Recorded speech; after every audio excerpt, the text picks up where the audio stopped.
Selamat pagi saudara semua. Video ini kami buat sebagai bentuk kontribusi kami untuk dapat mengedukasi masyarakat yang saat ini sedang resah karena adanya pandemi corona yang disebabkan oleh virus COVID-19.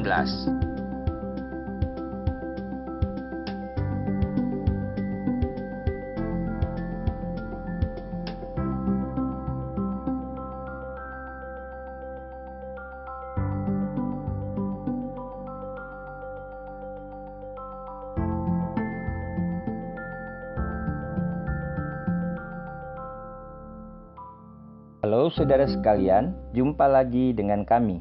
Pada video kedua ini, kami akan melanjutkan pembahasan mengenai struktur virus yang akan berdampak pada karakter atau sifat dasar dari virus tersebut. Pada video sebelumnya telah dibahas bahwa virus bukanlah sel atau makhluk hidup. Namun demikian, dengan mempertimbangkan keberadaan materi genetik pada partikel virus, maka virus dapat dikatakan sebagai mikroorganisme aseluler. Sifat aseluler pada virus menyebabkan virus tidak dapat mengekspresikan materi genetik yang dimilikinya secara mandiri. Akibatnya, partikel virus tidak dapat melakukan proses metabolisme serta reproduksi.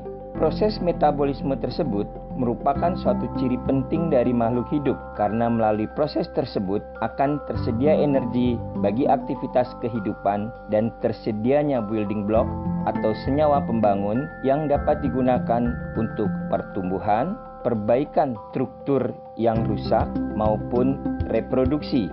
Karena virus tidak dapat mengekspresikan materi genetiknya secara mandiri, maka partikel virus membutuhkan sel inang. Berdasarkan kondisi tersebut, maka sifat virus kedua adalah parasit obligat intraseluler. Makna dari parasit obligat intraseluler adalah parasit berarti membutuhkan sel inang. Obligat artinya mutlak atau harus. Intraseluler artinya di dalam sel.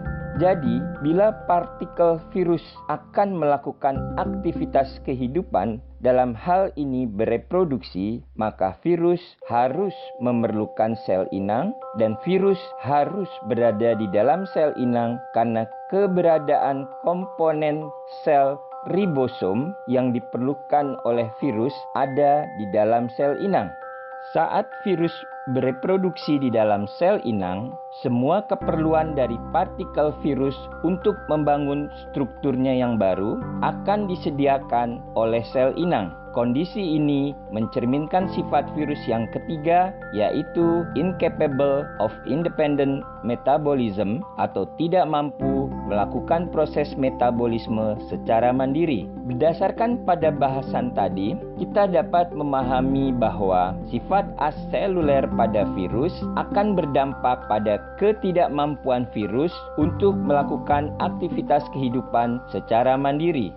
Virus mutlak memerlukan sel inangnya. Pertanyaannya, bagaimana cara virus masuk menginfeksi ke dalam sel inang? Mengingat di luar kehidupan, virus hanyalah sebuah benda mati. Pada umumnya, virus akan masuk ke dalam tubuh manusia secara pasif melalui beberapa titik masuk atau port de entry, antara lain hidung, bagian dari saluran pernafasan, mulut, bagian dari saluran pencernaan, atau luka pada kulit di permukaan tubuh, dan juga dapat melalui saluran urogenital. Setelah masuk, virus akan mengikuti aliran dalam tubuh dan bila bertemu dengan sel target yang memiliki reseptor yang sesuai, maka virus akan melekat pada sel target tersebut. Reseptor adalah suatu molekul protein spesifik yang terdapat pada permukaan sel inang target. Sementara itu, pada permukaan virus, baik virus lengkap ataupun virus tidak lengkap, terdapat suatu struktur tonjolan yang tersusun atas protein yang kita sebut spike. Spike pada permukaan partikel virus inilah yang akan mengenali reseptor pada sel target, dan bila sesuai maka akan terjadi ikatan dan virus akan menempel pada sel target. dan nantinya virus dapat masuk ke dalam sel inang targetnya. Oleh karena itu, virus sangatlah spesifik dalam menyerang sel targetnya. Pada dasarnya, infeksi virus sangat spesifik baik terhadap kelompok inang, apakah kelompok bakteri, jamur, tumbuhan, hewan, atau manusia, dan juga spesifik terhadap sel targetnya. Misalkan, virus hepatitis akan menyerang sel hati, sementara COVID-19 akan menyerang sel terkait sistem pernafasan. Berdasarkan mekanisme infeksi virus tersebut, maka pada saat ada berita viral mengenai kemampuan bawang merah yang dikupas untuk mencegah penyebaran infeksi COVID-19 dengan cara meletakkan bawang kupas tersebut di bawah tempat tidur maupun di ruang-ruang tertentu, dapat kita nyatakan sebagai berita hoaks. Hal tersebut didasarkan bahwa virus bukanlah makhluk hidup yang dapat bergerak aktif, dan mekanisme ikatan antara virus dan sel inangnya sangat spesifik, sehingga tidaklah mungkin virus terserap pada bawang merah. Setelah mengetahui karakter dan sifat virus, maka kita dapat memahami bahwa reproduksi atau perbanyakan partikel virus memerlukan makhluk hidup lain sebagai inangnya.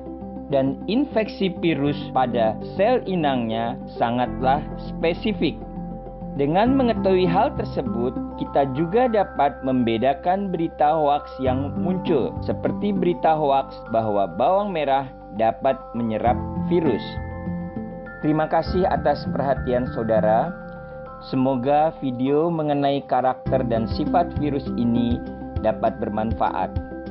Pada video selanjutnya akan dibahas mengenai cara penggunaan antiseptik dan desinfektan untuk pengendalian virus.